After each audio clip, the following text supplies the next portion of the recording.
Have you ever seriously wondered what it takes to stop building someone else's dream and finally start building your own? Today, we're going to dive deep into the mindset shifts you absolutely have to make to go from being a great employee to a successful franchise investor. And look, this isn't just about buying a business. It's about building your own empire.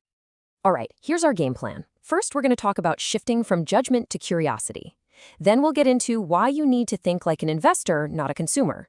After that, we'll uncover the boring business blueprint, rethink what risk really means, and finally, map out how you can build your own empire. Let's get into it. Okay, first up, let's talk about the one shift that unlocks absolutely everything else. It's moving from a state of judgment to a state of pure curiosity.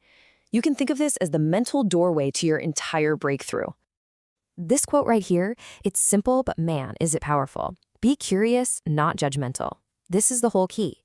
It's the difference between staying trapped by what you think you know and opening yourself up to what's actually out there, what's truly possible. And you can see the two paths so clearly right here. The judgment mindset, it's all about fear. It's that little voice in your head that says, I don't know enough, or the big one, what if I fail? But the curiosity mindset, it just asks better questions. It makes you want to explore the business model, really dig into the economics, and start asking, hey, what kind of life could I actually create here? So once you're driven by that curiosity, it completely changes how you choose a business. And this brings us to the single biggest mistake that so many aspiring owners make. It turns out it's not really about what brand you pick. It's all about the method you use to pick it. You know, most people don't fail because they chose the wrong brand. They fail because they chose the brand the wrong way. The weakest buyers fall into this classic trap. They chase what feels exciting, what's trendy. They're thinking like a customer, not an owner. And here's what that looks like in the real world. It's all emotion. It's, oh, I love their tacos, or that logo looks so cool, or maybe this brand has so much hype online. But look, just because you like the product has almost nothing to do with whether it's a good investment. This is a recipe for making a bad call. Now, the strongest operators, the ones who really succeed, they do the exact opposite. They chase the economics. They take emotion completely out of the equation, and they use a disciplined professional framework.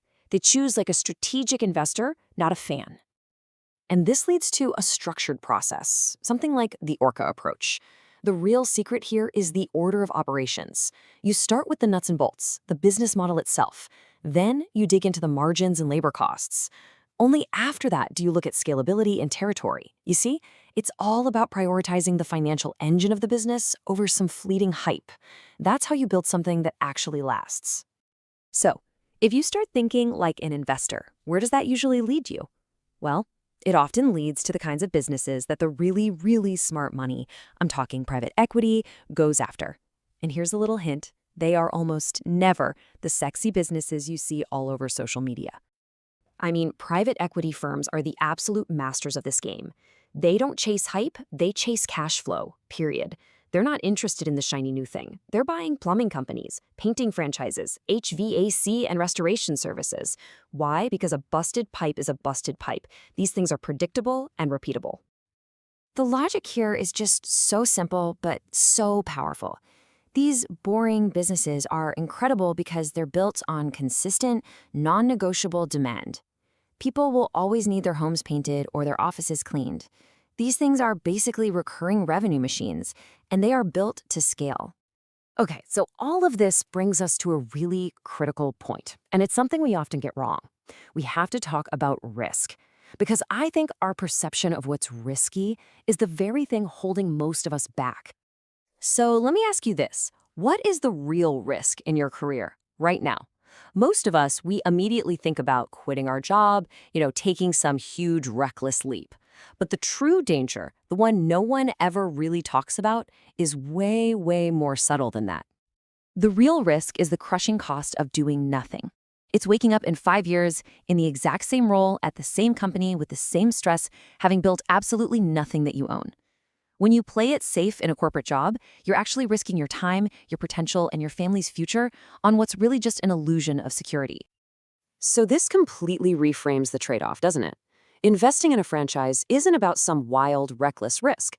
It's about a calculated trade. You trade your current comfort for tangible assets that you own, control over your time, direct access to cash flow, real equity, and the ability to scale. That's a path to true ownership. So, you put all these pieces together, what's the end game? Well, it all leads to this final and most powerful transformation. It's about shifting from being just a franchise buyer to becoming a true franchise power player. Let's be crystal clear on this. The goal here is not to buy yourself another job, maybe one that's even more demanding than your last one. No way. The real goal is to build a scalable asset, an engine that generates wealth and freedom for you. Now, an empire doesn't get built overnight. It starts small. It might begin with one unit, but the vision is always bigger. The vision is to become a multi-unit, maybe even a multi-brand operator. You build a portfolio of cash-flowing businesses that become so valuable that one day a private equity firm might just come knocking, wanting to buy you out. That's how you create generational wealth. And that really just leaves us with this one last powerful question, the one that every successful owner eventually has to ask themselves. The moment of clarity, it doesn't come from getting rid of the fear of failure. It comes when you finally realize that the biggest failure of all might be never trying in the first place. You stop asking, what if it fails? And you start asking, what if staying here is what's truly costing me my future?